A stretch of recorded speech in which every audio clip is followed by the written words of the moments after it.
Polda Jawa Barat membentuk tim gabungan untuk memburu pelaku penangkapan atau penyekapan dan penganiayaan perempuan di Kabupaten Bandung, Jawa Barat.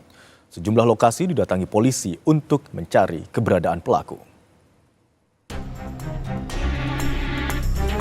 Penyelidikan kasus penyekapan dan penganiayaan perempuan di Bandung, Jawa Barat masih terus bergulir. Polda Jawa Barat membentuk tim gabungan untuk memburu pelaku. Sejumlah lokasi telah didatangi polisi, termasuk pencari informasi dari keluarga pelaku. Selain memburu pelaku, polisi masih menunggu pemulihan fisik dan mental korban agar bisa segera dimintai keterangan. Kami saat ini telah membentuk suatu tim gabungan, tim gabungan yang terdiri dari semua reserse. Kita juga menggali berbagai lokasi yang berkaitan erat dengan si pelaku, utamanya keluarganya, juga lingkungannya. Ini beberapa informasi sudah kita dapatkan, kita kumpulkan, kita fikirkan, dan mereka kita imbau untuk berani untuk berbicara. Sebelumnya, YTT, perempuan warga Ranca Ekek, Kabupaten Bandung, dilaporkan hilang kontak dengan keluarga selama 3 tahun. Keberadaan korban kemudian terungkap saat terduga pelaku yang merupakan kekasih korban meminta pemilik indekos membawa korban ke rumah sakit dengan alasan sakit. Melihat kondisi korban yang janggal, pemilik indekos melaporkan ke polisi. Korban kemudian ditemukan oleh keluarganya pada 13 Juni 2026 di kawasan Cinunuk, Kabupaten Bandung, dengan kondisi penuh luka yang diduga akibat dianiaya oleh kekasihnya. Tim Liputan, Kompas TV.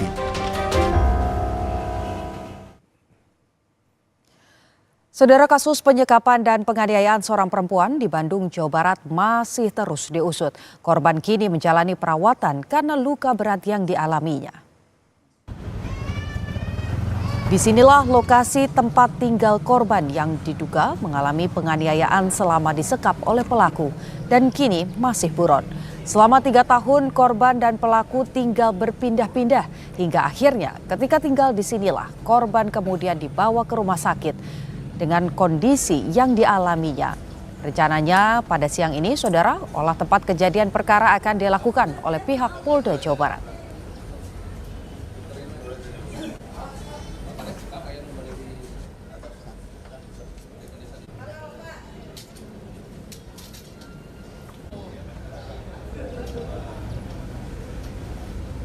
Menteri Kesehatan Budi Gunadi Sadikin menyampaikan perihal kondisi korban penyekapan dan penganiayaan di Bandung, Jawa Barat. Saat ini, korban menjalani perawatan di Rumah Sakit Hasan Sadikin.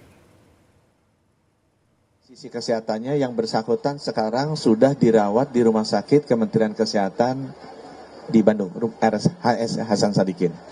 Dan kita akan merawat sampai rekonstruksi. Nah, ini kan terjadi juga wajahnya harus direkonstruksi. Untuk masalah ekonominya itu ditangani oleh pemerintah daerah. Untuk masalah sosialnya itu ditangani oleh Kementerian PPA, Perlindungan Perempuan dan Anak. Dan kita bertiga sudah berkoordinasi. Informasi selengkapnya kita bergabung dengan jurnalis Kompas TV Mita Handayani dan juru kamera Andri Iskandar di TKP lokasi penyekapan, serta jurnalis Kompas TV Reza Pratama dan juru kamera Sunandar di Rumah Sakit Hasan Sadikin Bandung. Yang pertama kita ke lokasi penyekapan terlebih dahulu, saudara. Selamat siang, Mita. Kapan rencananya olah tempat kejadian perkara akan dimulai pada hari ini? Ya, selamat siang Imron. Ini rencananya olah tempat kejadian perkara yang berlangsung di rumah kos di Cinunuk, Kabupaten Bandung ini akan berlangsung nanti pukul 1 siang dari Polda Jawa Barat. Ini bisa dilihat untuk kamar yang menjadi olah tempat kejadian perkara itu kondisinya sampai dengan saat ini memang tertutup, tidak boleh dimasuki oleh siapapun, bahkan untuk sekedar dibuka saja memang tidak boleh, agar ini menjadi bukti seperti itu bagaimana kondisi sebenarnya korban seperti itu. Karena memang seperti yang diketahui tempat tinggal inilah yang menjadi tempat tinggal korban dan juga terduga pelaku selama 3 bulan terakhir, lebih tepatnya dari mulai tanggal 9 Maret. Dan saat ini saya sudah bersama dengan istri penjaga kos, Ibu Mulyati. Kita akan bertanya untuk mengetahui bagaimana kondisi korban seperti itu yang sudah 3 bulan berada di rumah kos ini. Halo Ibu, selamat siang. Selamat siang. Ibu, ini kan kalau misalnya sempat mengobrol kita sebelumnya bahwa kondisi korban tidak diketahui karena memang datang pada saat malam hari dan menggunakan kacamata hitam, menggunakan masker seperti itu. Namun apabila kesehariannya, ini kan 3 bulan di sini, ada suara-suara rintihan, tangisan seperti itu tidak, Bu? Nggak pernah, Neng. Iya, cuman suara jeduk-jeduk gitu, tembok dipukul-pukul, sama pintu ditendang gitu. Nah, itulah apakah untuk dinding dipukul seperti itu, apakah itu terindikasi dari jedotan kepala seperti itu atau jedotan badan yang disudutkan ke tembok atau memang suara seperti apa, Bu? Kayaknya tangan gitu dipukul-pukul, soalnya kan suka ditanya ke si pelaku. Kalau itu ngedenger yang jeduk-jeduk pintu sama tembok itu apaan? Oh, kata dia, Om, katanya kalau itu teh kalau Ipei lagi pusing katanya suka mukulin kepala atau tangan, katanya mukul-mukul tembok gitu. Jadi untuk terduga pelaku yang ingin dikenal dengan sebutan IP ya kalau di sini, terduga pelaku itu mengakunya bahwa itu adalah tinjuan diri dia terhadap dinding seperti itu ya ketika ia sedang kesal seperti itu.